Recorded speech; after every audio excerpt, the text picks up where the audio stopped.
at this moment in hockey history. The Nashville Predators currently find themselves in 4th place in the Central Division with a clinched playoff spot.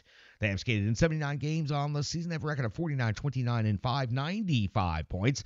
Has the Predators 7 points shy of the 3rd place Winnipeg Jets, but 8 points ahead of the 5th place St. Louis Blues, and a little X indicating they have clinched their playoff spot. On the road, which is where the Nashville Predators' next game will take place in Chicago, the Predators have a record of 23, 13, and 3. Predators have scored 256 goals in the season. They've given up 239. It's a goal differential of plus 17.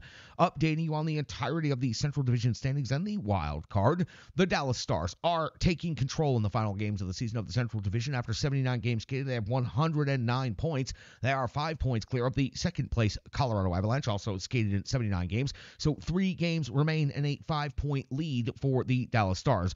The Winnipeg Jets have fallen 7 points behind 1st place, do have 1 more game, so they do have 4 games remaining on the schedule, but at 102 points, they'd have to win every single game and have the 2 teams above them lose virtually every single point to make it to 1st place. Looks like the 2-3 matchup and trying to get home ice advantage is the best the Winnipeg Jets are going to be able to accomplish. The Nashville Predators in 4th place, but with a playoff spot clinched in the wild card race, 95 points.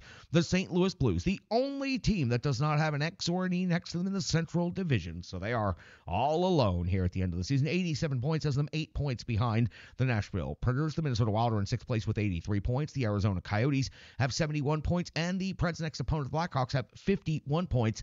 44 points behind the Nashville Predators. They are almost as far behind the Preds as they have total points.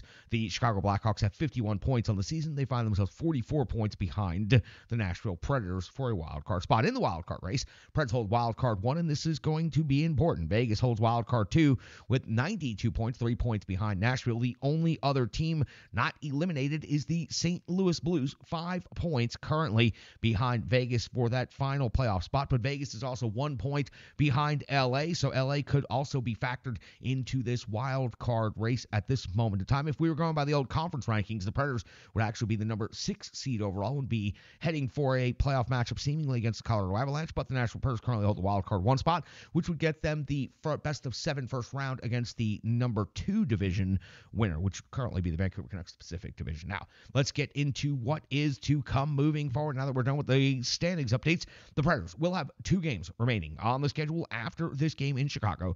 Saturday night will be versus the Columbus Blue Jackets, shirts off their back, close out the home regular season schedule. Then Monday in Pittsburgh to close out the regular season schedule period. Then we will await the Nashville Predators opponent and schedule. Of course, they will be opening on the road for games 1 and 2 because they will be a wild card team. Now, we need to talk about the regular season series, which the Nashville Predators will be closing out against the division rival Chicago Blackhawks. Let's go back to the first time they met. It was November the 18th. The Preds defeated the Blackhawks at Bridgestone Arena 4-2. Lankinen got the victory, 29 out of 31. Smith scored 2 goals. Trenton Nyquist chipped in with goals. Soderblom got the loss for the Hawks, 27 out of 30. Kurashev and Johnson scored the goals. On the 5th of December, the Predators scored a victory in Chicago, 4-3 in the shootout. UC Saros gets the win, 25 out of 28. O'Reilly, Jankowski, Evangelista with the goals. O'Reilly also adds the shootout game-winning goal. Soderblom took the loss again, 27 out of 30. Foligno, 2 goals for the Blackhawks in that game. These 2 teams would meet a third time on January the 2nd. The Predators would score a 3-0 victory at Bridgestone Arena. UC Saros gets the shutout, light workload in that game, 21 saves. Nyquist, O'Reilly, Evangelista each score the goals for the Predators. Soderblom again takes the loss for the Blackhawks, 33 out of 35. So the Predators 3-0 against Chicago this season, 6 out of 6 on points gained, and they've outscored Chicago 11-5. Now, taking a look at the other side of the ledger, the Chicago Blackhawks, the home team in this game. The Hawks have skated in 77 games in the season. They have a record of 23, 49, and 5, 51 points, has them in 8th place in the Central Division. On home ice, which is where this game will be taking place, 16, 19, and 4 is their record. They've scored 169 goals in the season. They've given up 268. That's a goal differential of minus 99. In their most recent stretch of action, go back 5 games, it was the 28th of March when they scored a 2-0 loss at the Ottawa Senators. On the 30th of March, a 5-1 win at the Philadelphia Flyers. On the 2nd of April, a 2-1 loss at the New York Islanders. On the 6th of April, a 3-2 win versus the Dallas Stars. Not an easy thing to do. On the 7th of April, their most recent game skated a 4-0 loss versus the Minnesota Wild. And on Wednesday, they will be in St. Louis before heading on back home to face off against the Nashville Predators on Friday. When it comes to the NHL rankings, the matchup here, the Nashville Predators are going to be ahead in almost every single metric that we talk about, except for one. Can you guess which one it is before we even get started? In the goals for category, the Predators 3.20 per game is 13th best in the NHL. Over a goal more than the Chicago Blackhawks per game at 2.18. The Blackhawks find themselves at 32nd and last in the NHL. In the goals against category, the Predators giving a 3.03 per game. That's 14th overall in the NHL. 3.47 for Chicago puts them at 29th overall. In the shots for category, shots on goal, Predators now up to 32.1 per game.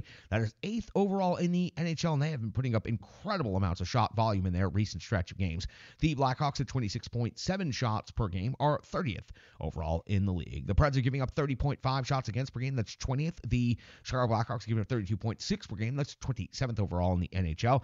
When it comes to the power play, the Predators are ahead in this particular metric, 19th best power play in the league with a 20.2% conversion rate, 53 out of 262 on the season. When it comes to Chicago Blackhawks power play, 28th overall in the league, 16.5% conversion rate, only 37 conversions on 224 power play opportunities. And here's the metric that I was teasing, the penalty kill. The Chicago Blackhawks, 77.4% kill rate, is 22nd overall in the NHL. They've given up just 49 power play goals against, while the Predators have a 76.9% kill rate. That is 23rd in the NHL, one spot behind Chicago. They have given up 55 power play goals against, 6 more than the Blackhawks. Each and every team in the NHL has high-skilled individuals. We always like to talk about the top 5 individual scores for each of these teams. Let's start on the home team side with Chicago Blackhawks, and who is going to be your Rookie of the Year. Connor Bedard, 22 goals, 37 assists, 59 points.